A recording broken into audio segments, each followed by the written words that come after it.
देव भगवान की जय। प्यारे कृष्ण कन्हैया लाल की जय। श्री गर्ग संहिता द्वारिका खंड चल रहा है। 8वां अध्याय। श्री कृष्ण का 16,108 रानियों के साथ विवाह और उनकी संतति का वर्णन। प्रद्युम्न का प्राकट्य तथा रति और रुक्म पुत्री के साथ उनका विवाह। श्री नारद जी कहते हैं, मिथिलेश्वर, अब श्री कृष्ण की अन्य पत्नियों के मंगलमय विवाह का वृत्तांत सुनो, जो समस्त पापों को हर लेने वाला, पुण्यदायक तथा आयु की वृद्धि का सर्वोत्तम साधन है। सत्राजित नाम से प्रसिद्ध यादव को साक्षात भगवान सूर्य ने स्यमंतक मणि दे रखी थी। भगवान श्री कृष्ण ने राजा उग्रसेन के लिए वह मणि मांगी। मिथिलेश्वर, सत्राजित ने द्रव्य के लोभ से वह मणि नहीं दी, क्योंकि उस मणि से प्रतिदिन 8 भार सुवर्ण स्वतः प्राप्त होता रहता था। एक दिन सत्राजित का भाई प्रसेन उस मणि को अपने कंठ में बांधकर सिंधु देशीय अश्व पर आरूढ़ होकर शिकार खेलने के लिए वन में चला गया। वहाँ एक सिंह ने प्रसेन को मार डाला। फिर उस सिंह को भी जाम्बवान ने मारा और तत्काल उस मणि को लेकर जाम्बवान अपनी गुफा में चला गया। सत्राजित लोगों में यह प्रचार करने लगा कि मेरा भाई प्रसेन मणि को कंठ में धारण करके वन में गया था, किंतु श्री कृष्ण ने वहाँ उसका वध कर दिया, इसीलिए आज सवेरे वह सभा भवन में नहीं आया। भगवान पर कलंक का टीका लग गया। वे कुछ नागरिकों को साथ लेकर वन में गए। महामते, वहाँ उन्होंने पहले घोड़े सहित मरे हुए प्रसेन के और किसी दूसरे के द्वारा मारे गए सिंह के शव को पड़ा देखा।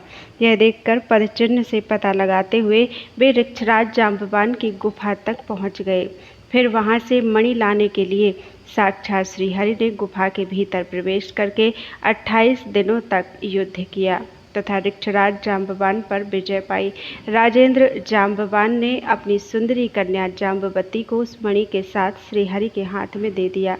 उसे लेकर भगवान द्वारका में लौटे। उन्होंने सत्राजित को मणि दे दी और स्वयं कलंक से मुक्त हुए। सत्राजित को अपने कृत्य पर बड़ी लज्जा आई और वे मुँह नीचे किए भयभीत से रहने लगे। मिथिलेश्वर, उन्होंने यादव परिवार में शांति रखने के लिए अपनी पुत्री सत्यभामा तथा उस मणि को भी भगवान के चरणों में अर्पित कर दिया। तदनंतर बंधुवत्सल भगवान श्री कृष्ण पांडवों की सहायता के लिए इंद्रप्रस्थ गए। उन्होंने वर्षा के 4 महीने वहां व्यतीत किए। एक दिन गांडीवधारी अर्जुन के साथ रथ पर आरूढ़ होकर श्रीहरि निर्मल नीर से भरी हुई यमुना के तीर पर शिकार खेलने के लिए विचरने लगे। वहां साक्षात कालिंदी देवी भगवान श्री कृष्ण को पति रूप में प्राप्त करने की इच्छा से तपस्या कर रही थीं। पांडव अर्जुन ने उन्हें श्री कृष्ण को दिखाया। फिर वे भगवान उन्हें साथ लेकर इंद्रप्रस्थ आए। वहां से द्वारका में पहुंचकर उन्होंने मनोहरांगी सूर्य कन्या कालिंदी के साथ विधि पूर्वक विवाह किया। उस समय परम मंगलमय उत्सव का विस्तार के साथ आयोजन किया गया था। अवंती के नरेश की एक पुत्री थी, जो रूप लावण्य से मन को हर लेने वाली थी। उसका नाम था मित्रविंदा। भगवान श्री कृष्ण रुक्मिणी की ही भांति मित्रविंदा को भी स्वयंवर से हर लाए।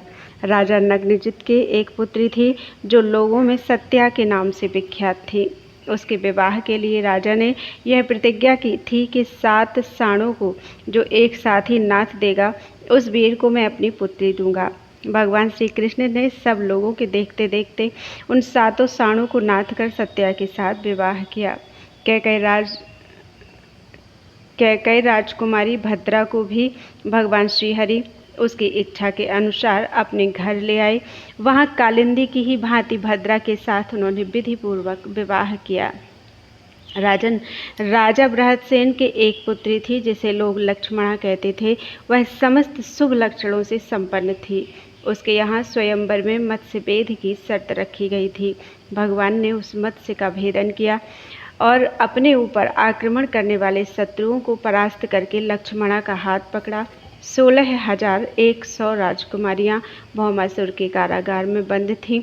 भगवान ने भौमासुर का वध करके उसकी कैद से उनको छुड़ाया। उन चारुदर्शना युवतियों की इच्छा देखकर वे उन्हें अपने साथ ले आए। एक ही मुहूर्त में विभिन्न भवनों में रहती हुई उन युवतियों के साथ अपनी माया से उतने ही रूप धारण करके भगवान ने उन सब का विधि पूर्वक पाणी ग्रहण किया। इस प्रकार 16,108 रानियों में से प्रत्येक ने श्री कृष्ण के 10-10 पुत्र उत्पन्न किए। वे सभी गुणों में पिता के समान थे। भीष्मक कन्या रुक्मिणी के गर्भ से सबसे पहले प्रद्युम्न प्रकट हुए। वे कामदेव के अवतार थे और पिता की ही भांति समस्त शुभ लक्षणों से विभूषित थे। निर्दयी संबरासुर ने 10 दिनों के भीतर ही उन्हें सूतिकागार से उठाकर समुद्र में फेंक दिया। वहां उन्हें एक मत्स्य निगल गया, तथापि वे श्री कृष्ण कुमार मत्स्य के उदर में मरे नहीं। वह मत्स्य संबरासुर के पाकालय में चीरा गया तो उसमें से प्रद्युम्न निकले। वहां उनकी पूर्व पत्नी रति ने उनका पालन किया। जब वे बड़े हुए और युवावस्था प्रारंभ हुई तब उन्हें अपने शत्रु की करतूत का पता चला। राजन, फिर अपने शत्रु शंबरासुर का वध करके वे दिव्य भार्या रति के साथ द्वारिका में आए। उनका वह कर्म बड़ा ही विचित्र एवं अद्भुत था। राजन, महारथी श्री कृष्ण पुत्र प्रद्युम्न रुक्मी की बेटी को भोजकट नगर के स्वयंवर स्थल से हर लाई और द्वारिका में उसके साथ उनका विवाह हुआ। प्रद्युम्न से अनिरुद्ध नामक पुत्र का जन्म हुआ, जिसमें 10,000 हाथियों का बल था। वे ब्रह्मा जी के अवतार समझे जाते थे। उनकी कांति शरतकाल के प्रफुल्ल नील कमल के समान श्याम थी। इस प्रकार मैंने परिपूर्णतम भगवान के चतुर्व्यूहावतार का तथा उनके विवाह संबंधी परम मंगलमय विचित्र चरित्र का तुमसे वर्णन किया है, जो समस्त पापों को हर लेने वाला, पुण्यदायक तथा आयु की वृद्धि का उत्तम साधन है।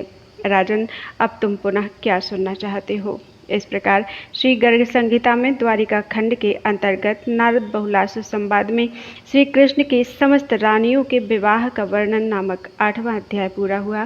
बोलो वृंदावन बिहारी लाल की जय। 9वां अध्याय द्वारिकापुरी के पृथ्वी पर आने का कारण, राजा आनर्त की तपस्या और उन पर भगवान श्री कृष्ण की कृपा। बहुलास्व बोले, मुने, तीनों लोकों में विख्यात द्वारकापुरी धन्य है, जहाँ साक्षात परिपूर्णतम भगवान श्री कृष्ण निवास करते हैं। आपसे मुख से सुना है कि द्वारकापुरी साक्षात श्री कृष्ण के अंग से प्रकट हुई है। प्रभु, ब्रह्मन किस काल में वह पुरी यहाँ आई, यह मुझे बताइए। श्री नारद जी कहते हैं, राजन, तुम्हें साधुवाद है। तुमने बहुत अच्छा प्रश्न किया है। जो द्वारका के यहाँ आगमन का कारण पूछा, जिसे सुनकर लोकघाती पातकी भी शुद्ध हो जाता है। मनु के पुत्र शर्याति नाम के एक राजा हुए, जो चक्रवर्ती सम्राट थे। उन्होंने 10,000 वर्षों तक इस भूतल पर धर्मपूर्वक राज्य किया। उनके 3 पुत्र हुए, जो समस्त धर्मज्ञ पुरुषों में श्रेष्ठ थे। उनके नाम थे उत्तानबर्ही, आनर्त और भूरिसेन। राजा शर्याति ने उत्तानबर्ही को पूर्व दिशा, भूरिसेन को दक्षिण दिशा और आनर्त को सारी पश्चिम दिशा का राज्य दिया। फिर वे पुत्रों से बोले, यह सारी पृथ्वी मेरी है। मैंने धर्मपूर्वक इसका पालन किया है तथा बलिष्ठ होकर बलपूर्वक इसका अर्जन किया है, अतः तुम लोग इसका पालन करो। पिता की यह बात सुनकर मझले पुत्र ज्ञानी आनर्त ने मानो हंसते हुए यह ज्ञानमय वचन कहा। आनर्त बोले, राजन, यह सारी पृथ्वी आपकी नहीं है। ना आपने कभी इसका पालन किया है और ना आपके बल से इसका अर्जन हुआ है। राजन, बलिष्ठ तो भगवान श्री कृष्ण ही हैं, अतः यह पृथ्वी श्री कृष्ण देव की है। उन्होंने इसका पालन किया और उन्हीं के तेज से इस संपूर्ण वसुंधरा का अर्जन हुआ है। भगवान श्री हरि के समान बलिष्ठ दूसरा कोई नहीं है। वे ही भगवान अपने द्वारा प्रकट किए गए इस जगत की सृष्टि, पालन और संहार करते हैं। वे ही परब्रह्म परमात्मा हैं और वे ही भगवान कलना करने वालों के स्वामी काल हैं, जो संपूर्ण भूतों के भीतर प्रवेश करके सबका आश्रय है। वह विश्व संज्ञक अधियज्ञ साक्षात परिपूर्णतम श्री हरि ही हैं, जिनके भय से हवा चलती है, जिनके भय से सूर्य तपते हैं, जिनके भय से पर्जन्य देव वर्षा करते हैं और जिनके भय से मृत्यु घूमती रहती है। राजन, उन साक्षात परिपूर्णतम परमेश्वर श्री कृष्ण का संपूर्ण हृदय से अहंकार शून्य होकर भजन कीजिए। नारद जी कहते हैं, मिथिलेश्वर, राजा शर्याति ज्ञान को प्राप्त होकर भी पुत्र के बागवाणों से आहत होकर रोष से फड़कते हुए अधरों द्वारा अपने मध्यम पुत्र आनर्त से बोले, सरियाती ने कहा, ओ खोटी बुद्धि वाले बालक, दूर हट जाओ। गुरु की भांति उपदेश कैसे कर रहे हो? जहाँ तक मेरा राज्य है वहाँ तक की भूमि पर तुम निवास मत करो। तुमने जिन सर्वसहायक श्री कृष्ण की आराधना की है, वे भगवान भी क्या तुम्हारे लिए कोई नई पृथ्वी दे देंगे? नारद जी कहते हैं, मिथिलेश्वर, उनके यूं कहने पर दूसरों को मान देने वाले आनर्त ने राजा से कहा, जहाँ तक पृथ्वी पर आपका राज्य है वहाँ तक मेरा निवास नहीं होगा। पिता राजा सरियाती द्वारा निकाले गए आनर्त उनसे विदा लेकर समुद्र के तट पर चले गए और समुद्र की बेला में पहुंचकर 10,000 वर्षों तक तपस्या करते रहे। आनर्त की प्रेम लक्षणा भक्ति से प्रसन्न हो भगवान श्री हरि ने उन्हें अपने स्वरूप का दर्शन कराया और वर मांगने के लिए कहा। आनर्त दोनों हाथ जोड़कर शीघ्रतापूर्वक उठे और रोमांच युक्त तथा प्रेम से बेहुल हो उन्होंने भगवान श्री कृष्ण के चरणारविंदों में प्रणाम किया। आनर्त बोले, सबके हृदय में वास करने वाले आप वासुदेव को नमस्कार है। आकर्षण शक्ति के अधिष्ठात्र देवता आप संकर्षण को नमस्कार है। कामावतार प्रद्युम्न और ब्रह्मावतार अनिरुद्ध को भी नमस्कार है। भगवान, आप साधु संतों के प्रतिपालक हैं, आपको बारंबार नमस्कार है। देव, मेरे पिता ने मुझे राज्य से बाहर निकाल दिया है, अतः मैं आपकी शरण में आया हूँ। मुझे दूसरी कोई भूमि दीजिए जहाँ मेरा निवास हो सके। ध्रुव भी जिनके कृपा प्रसाद से सर्वोत्तम पद को प्राप्त हुए, प्रणत जनों का क्लेश दूर करने वाले उन भगवान, आपको मेरा नमस्कार है। नमस्ते वासुदेवाय, नमः संकर्षणाय च, प्रद्युम्नाय निरुद्धाय, सात्वतां पतये नमः। ध्रुवोऽपि यत्प्रसादेन ययौ सर्वोत्तमं पदं, तस्मै नमो भगवते प्रणतक्लेशहारिणे। श्री नारद जी कहते हैं, राजन, आनर्त को आनत एवं दीन जानकर दीन वत्सल भगवान ने प्रसन्न हो मेघ के समान गंभीर वाणी में श्रीमुख से कहा। श्री भगवान बोले, नरेश्वर, इस लोक में दूसरी कोई पृथ्वी तो है नहीं, फिर मैं क्या करूं? परंतप तुम्हारी भक्ति से मैं संतुष्ट हूँ, अतः अपनी बात सत्य करने के लिए तुम्हें अपने दिव्य लोक वैकुंठ धाम का 100 योजन लंबा चौड़ा भूखंड लाकर देता हूँ। वह अत्यंत निर्मल और सुभद है। श्री नारद जी कहते हैं, विदेहराज, आनर्त नरेश से यूं कहकर भक्त वत्सल भगवान श्री कृष्ण ने बैकुंठ से 100 योजन विशाल भूखंड उखाड़ मंगाया और भयंकर शब्द करने वाले समुद्र में सुदर्शन चक्र की नींव बनाकर उसी के ऊपर उस भूखंड को स्थापित किया। राजा आनर्त ने 1,00,000 वर्षों तक पुत्र पौत्रों से संपन्न हो वहां राज्य किया। उस राज्य में बैकुंठ का वैभव भरा हुआ था। आनर्त के पिता शरियाती ने जब यह समाचार सुना तब उन्हें बड़ा विस्मय हुआ। आनर्त के प्रसाद से ही आनर्त नामक देश प्रकट हुआ। आनर्त के रेवत नाम का पुत्र हुआ। पूर्व काल में श्रीशैल नामक पर्वत का एक पुत्र था। आनर्त ने उसे अपने हाथों से उखाड़कर आनर्त देश में स्थापित किया। रेवत के द्वारा लाए जाने से उन्हीं के नाम पर वह पर्वत रैवतक नाम से विख्यात हुआ। राजा रेवत कुश स्थलीपुरी का निर्माण करा के वहाँ दीर्घ काल तक राज्य करने के पश्चात अपनी कन्या रेवती को साथ लेकर ब्रह्मलोक में गए। यह सब कथा मेरे द्वारा बलदेव विवाह के प्रसंग में कही जा चुकी है। इसी कारण पुण्यमयी द्वारकापुरी को देवताओं ने मोक्ष का द्वार माना है। इस प्रकार श्री गर्ग संहिता में द्वारका खंड के अंतर्गत नारद बहुलासु संवाद में द्वारकापुरी के पृथ्वी पर आने का कारण नामक 9वां अध्याय पूरा हुआ। बोलो वृंदावन बिहारी लाल की जय। 10वां अध्याय द्वारकापुरी, गोमती और चक्र तीर्थ का महात्म्य। कुबेर के वैष्णव यज्ञ में दुर्वासा मुनि द्वारा घंटा नाद और पार्श्वमौली को शाप। श्री नारद जी कहते हैं, राजन, इस प्रकार मैंने तुमसे द्वारिका के आगमन का कारण बताया, जो समस्त पापों को हर लेने वाला और पुण्यदायक है। अब तुम और क्या सुनना चाहते हो? बहुलासु ने पूछा, मुनिश्रेष्ठ, कल्याण स्वरूपा द्वारका नगरी की भूमि सर्व तीर्थमयी है, अतः वहाँ के मुख्य मुख्य तीर्थों को मुझे बताइए। श्री नारद जी कहते हैं, राजन, इस प्रकार मैंने तुमसे प्रभास तक की सीमा बनाकर जो तीर्थमयी यज्ञ भूमि है वही मोक्षदायिनी द्वारिका है। उसका विस्तार 100 योजन है। द्वारका नगरी का दर्शन करके नर नारायण हो जाता है। द्वारका में कोई गधा भी मर जाए तो वह चतुर्भुज होकर वैकुंठ लोक में जाता है। जो द्वारका का दर्शन करता है उसकी कथा सुनता है तथा कभी द्वारका इस नाम का उच्चारण करता है अथवा वहाँ दर्शन स्नान करके तिनके का भी दान करता है, वह मृत्यु के पश्चात परम गति को प्राप्त होता है। एक समय भक्त रेवत को प्रेमानंद में आकुल देख श्रीहरि ने उसे अपने स्वरूप का दर्शन कराया। उस समय उनके मुंह पर अश्रुधारा बह चली थी। भगवान के नेत्र बिंदुओं से महानदी गोमती प्रकट हुई, जिसके दर्शन मात्र से ब्रह्म हत्या जैसे पातकों से छुटकारा मिल जाता है। जो मनुष्य गोमती तट की पवित्र रज लेकर अपने सिर पर धारण करता है, वह 100 जन्मों के किए हुए पाप से तत्काल मुक्त हो जाता है, इसमें संशय नहीं है। मनुष्य कहीं भी स्नान करते समय यदि गोमती इस नाम का उच्चारण कर लेता है तो वहाँ उसे निसंदेह गोमती में स्नान करने का पुण्य फल प्राप्त हो जाता है।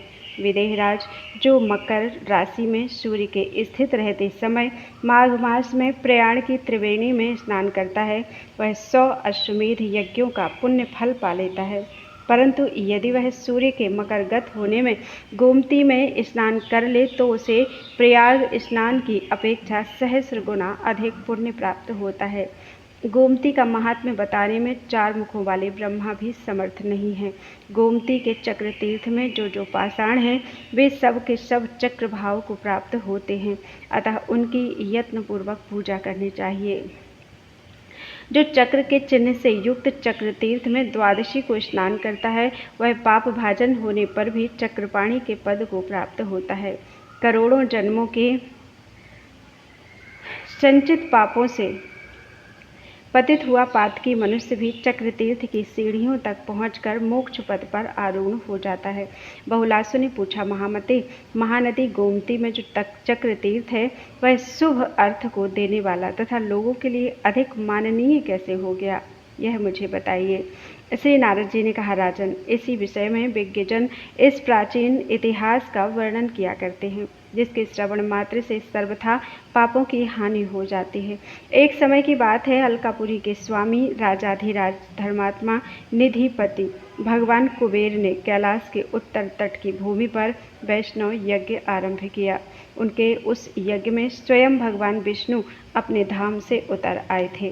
ब्रह्मा, शिव, जम्भभेदी इंद्र, जल जंतुओं के अधिपति वरुण, वायु, यम, सूर्य, सोम, सर्वजनेश्वरी, पृथ्वी, गंधर्व, अप्सरा और सिद्ध सभी उस यज्ञ में वहां पधारे थे। नरेश्वर, समस्त देवर्षि और ब्रह्मर्षि भी वहां आए। उस समय कुबेर का पुत्र नलकूबर धनाध्यक्ष था।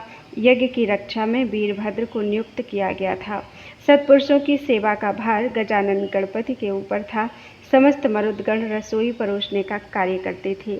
स्वामी कार्तिकेय धर्मपरायण रहकर सभा मंडप में समागत अतिथि जनों की पूजा सत्कार करते थे तथा घंटानाद और पार्श्वमौली, ये दोनों कुबेर के मंत्री, जो संपूर्ण शास्त्रवेत्ताओं में श्रेष्ठ थे, दानाध्यक्ष बनाए गए थे।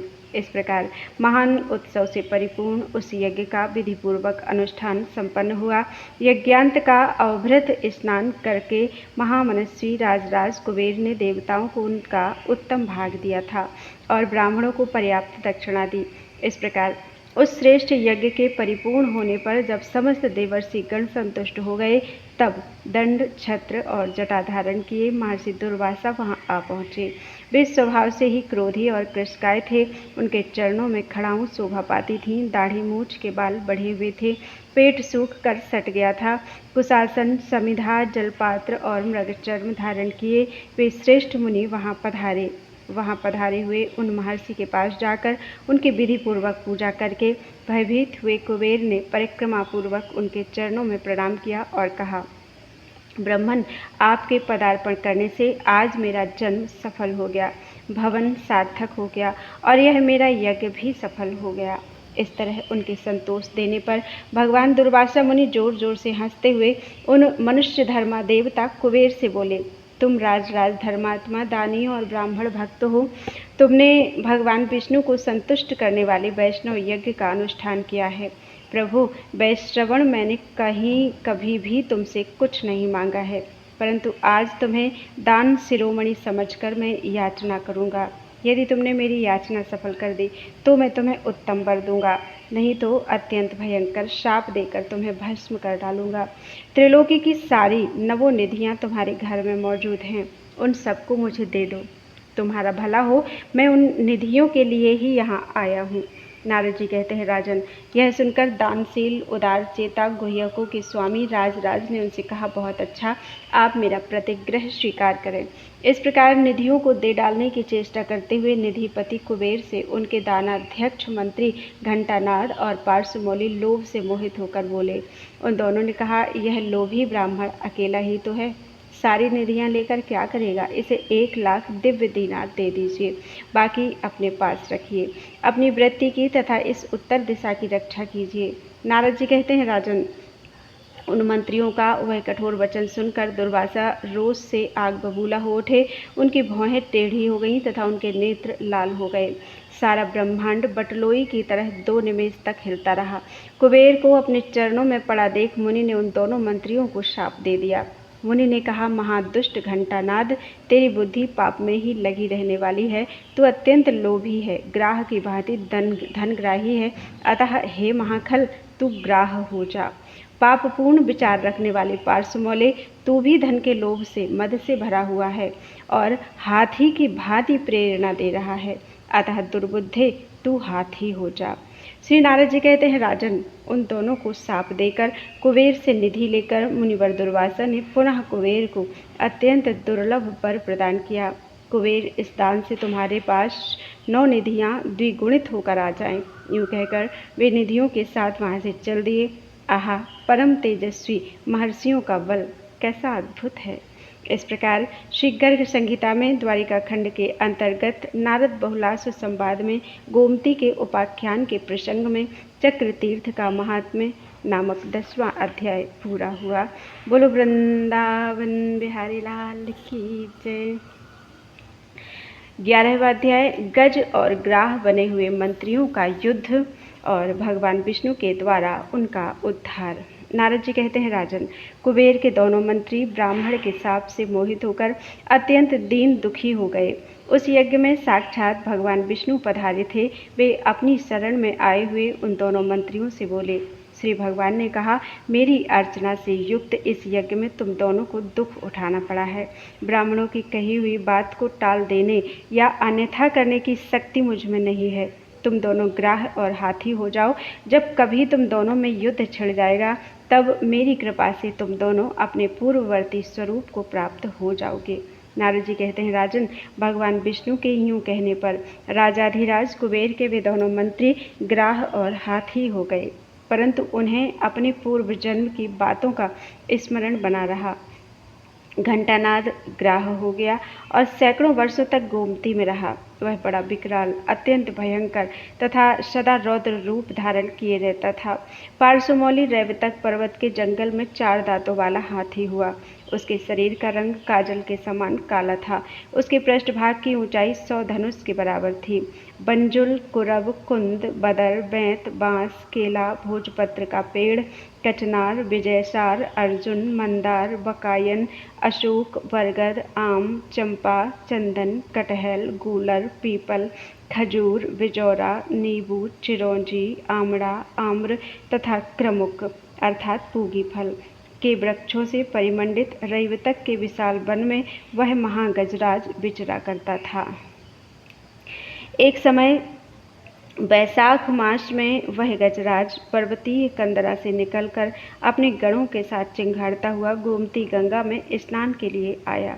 बहुत देर तक जल में स्नान करके इधर उधर सूंड घुमाते हुए उस गजराज ने अपनी सूंड के जल से हाथियों के सभी छोटे छोटे बच्चों को नहलाया। वह महाबलिष्ठ महान ग्राह भी दैव की प्रेरणा से उसी जल में विद्यमान था। उसने दैव की प्रेरणा से रोष से भरकर उस गजराज का एक पैर पकड़ लिया। वह बलोन्मत्त गजराज को अपने घर में खींच ले गया। फिर हाथी भी उसे खींचकर जल के बाहर ले आया। तत्पश्चात उसने पुनः हाथी को खींचा। हथिनियाँ और उसके बच्चे उस गजराज को संकट से उबारने में असमर्थ थे। इस प्रकार युद्ध करते और परस्पर एक दूसरे को खींचते हुए उन दोनों के 55 वर्ष व्यतीत हो गए। सत्पुरुषों के नेत्रों के समक्ष यह घटना घटित हो रही थी। इस प्रकार कष्ट में पड़कर कालपास के वशीभूत हो पूर्व जन्म की बातों को स्मरण करने वाला वह महान गजराज प्रेम लक्षणा भक्ति से श्रीहरि के चरणों का आश्रय लेकर उन्हीं का चिंतन करने लगा। गजेंद्र बोला, हे श्री कृष्ण, हे कृष्ण, अर्जुन के सखा, हे श्याम शरीर धारण करने वाले देवेश्वर विष्णुदेव, आप श्री कृष्ण को मेरा प्रणाम प्राप्त हो। हे पूर्ण प्रभु, हे परम पावन पुण्य कीर्ते, हे परमेश्वर, पाप के पास से मेरी रक्षा करो, रक्षा करो।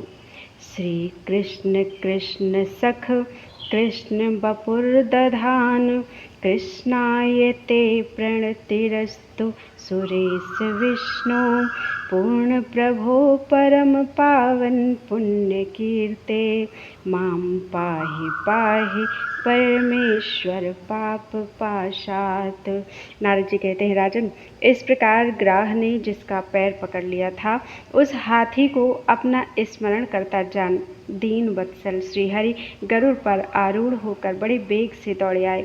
उन्होंने स्वयं ही गरुड़ से उतरकर दौड़ते हुए उस ग्राह पर चक्र चलाया।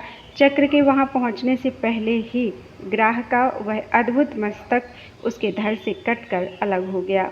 जैसे दीनता की प्राप्त होते ही धन चला जाता है, इसके बाद वह चक्र गोमती के कुंड में महान शब्द करता हुआ गिरा।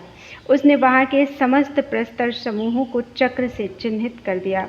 उसकी नेमी की रगड़ से वहां कल्याणकारी चक्र तीर्थ प्रकट हो गया। राजन, उस चक्र तीर्थ के दर्शन से ब्रह्म हत्या छूट जाती है। मस्तक कट जाने से ग्राह ने अपना पूर्व रूप धारण कर लिया और श्री कृष्ण के अनुग्रह से उस हाथी का दिव्य रूप हो गया। फिर श्रीहरि की परिक्रमा, नमस्कार और स्तुति करके हाथ जोड़े हुए वे दोनों कुबेर मंत्री पुनः अपने स्थान को चले गए। देवता लोग फूल बरसाते हुए जय जयकार करने लगे। भगवान प्रकृति से परे विद्यमान अपने साक्षात धाम में चले गए। जो नरश्रेष्ठ चक्रतीर्थ की इस कथा को सुनता है वह चक्रतीर्थ में स्नान करने का फल पाता है, इसमें संशय नहीं है। जो एकाग्र चित्त हो गज और ग्राह की इस पुण्यमयी कथा को सुनता है उसके बुरे स्वप्न नष्ट हो जाते हैं तथा निश्चय ही उसे अच्छे स्वप्न दिखाई देते हैं। इस प्रकार श्री गर्ग संहिता में द्वारका खंड के अंतर्गत नारद बहुलाश संवाद में चक्रतीर्थ की उत्पत्ति के प्रसंग में गज और ग्राह का साप से उद्धार नामक 11वां अध्याय पूरा हुआ। बोलो वृंदावन बिहारी लाल की जय। त्वदीयं वस्तु गोविंदं तुभ्यमेव समर्पितम्। त्वदीयं वस्तु गोविंदं तुभ्यमेव समर्पयेत्।